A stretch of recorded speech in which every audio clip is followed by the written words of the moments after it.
Hey, welcome to my house.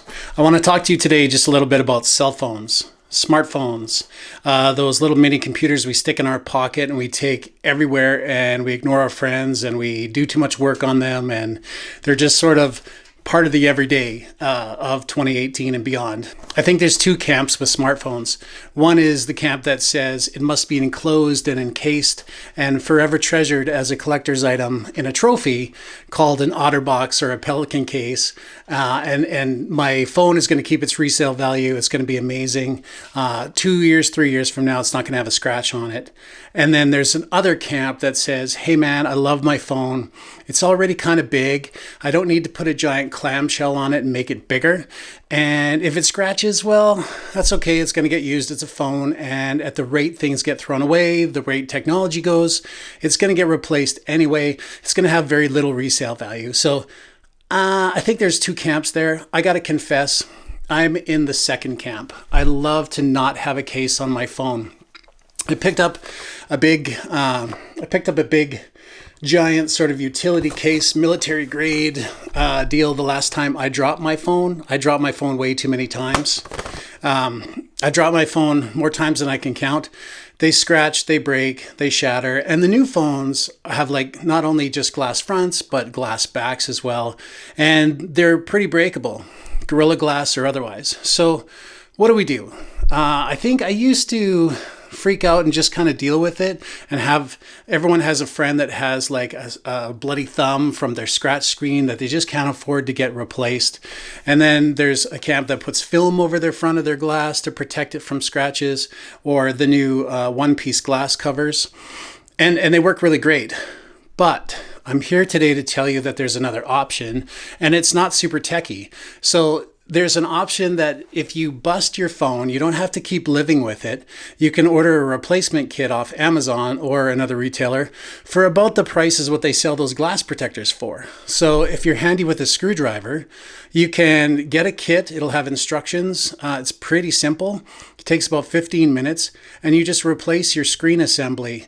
Once you've done it once, you could do it for your friends, maybe make some side income, or, if you're not going to learn the lesson, when you smash it again, you'll do it in record time.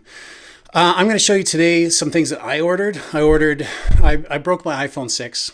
So I ordered a brand new replacement screen. The last time I replaced the screen, the next day I snapped it in half, which was pretty infuriating, but that's just kind of the way it goes.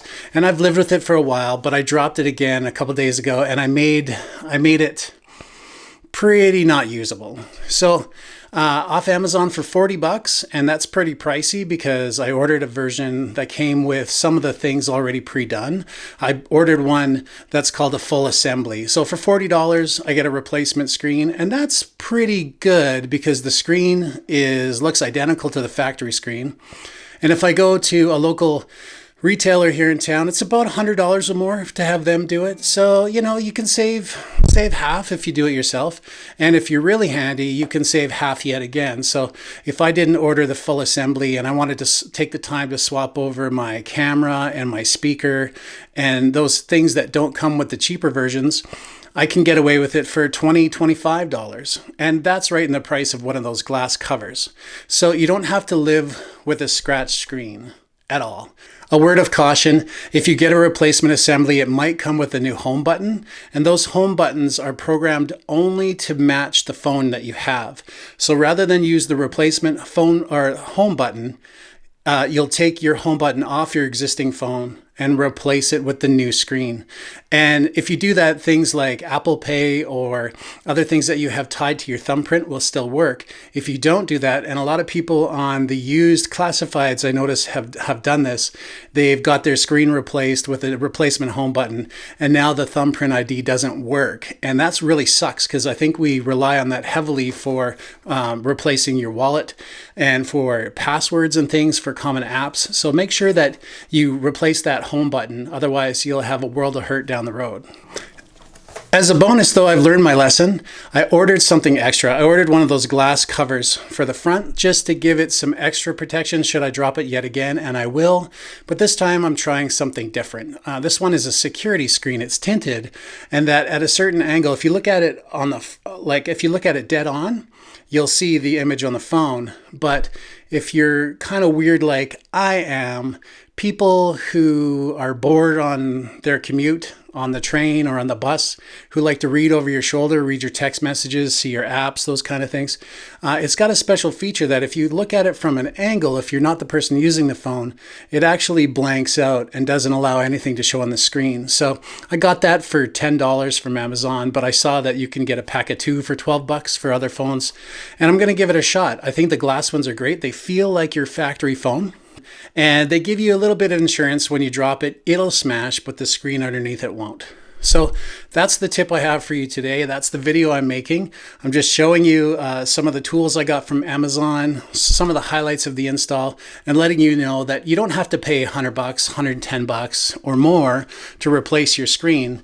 And you know, screens cost different depending on the phone. I know some of the Android phones can be a lot more money, and it's kind of the way it works is the newer the phone, the more it costs. So it kind of ranges in price, but the newer phones, the Android phones, aren't as modular, aren't as popular, so the price doesn't come down like some of the more generic Apple parts. And it's sort of the iPhone 8 or the iPhone X to get that screen replaced. It's too new, so it's going to cost you some bank. I'm talking about the older phones. There's an awesome opportunity I haven't mentioned though, and that is if you were looking for a used phone, don't shy away from one that has a smash screen or a smash digitizer, because you can really lowball those. Those aren't very wanted used, but if you're gonna bring it right back up to factory fresh for $40, definitely look at the ones that people are passing by with the smash screen. You might be able to upgrade for cheaper than you think. Anyway, that's it for today. Thanks so much for checking out my latest YouTube video. Hopefully I shared something that was of value to you, and I'll see you in the next video. Do you have a broken cell phone too, Emmy? Do broken cell phones make you sad? Yeah. Are you gonna sit? Are you gonna sit? Aw, so pretty. What a pretty girl.